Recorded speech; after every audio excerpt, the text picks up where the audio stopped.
So especially for people who are just starting along those lines, but don't have the wherewithal to get a cert at the moment, what are some other ways that you can sort of present yourself as someone who is passionate and interested on, a resume when you're looking for your first job like that? What are some projects or hands-on things or freelance things that you should do that sort of will show people I'm just getting started, but I have the goods?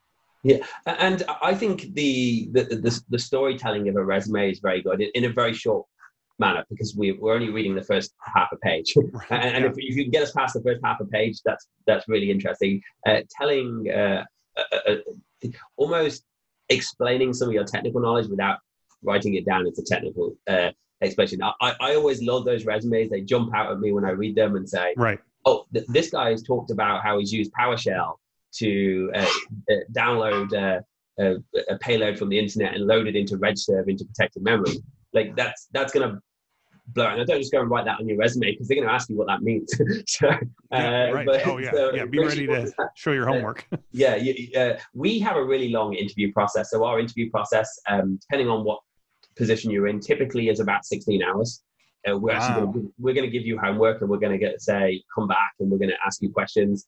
We're going to ask you standard IT questions. We're going to give you things to learn and see how well you learn them and see how well you understand them, both from a sales engineer point of view and an engineer point of view. So we have a really long interview process, and if you're not, and that's how we weed out the good from the bad. And it keeps us having to keep our staff turnover low, because it means before we hire them, we know that this is the person, she's the right person, and it's going to deliver for us. But not every company is the same. Some of the bigger organizations, they're just looking at your college education, they're checking boxes. Right. But from our point of view, we do look at certifications. It may get your resume a little bit up the pile. Getting a good resume, talking about something on there that makes me read it twice, or makes our CRO read it twice, is always going to make you move forward. And not just on the resume, but when you send that resume in, if you send it through a LinkedIn, and if you can link into CEOs and COOs and head of security, that's a great thing to do. Just post content all the time. And it gets our attention. Because we're ultimately looking for the easiest people we can bring into the position with the least amount of effort.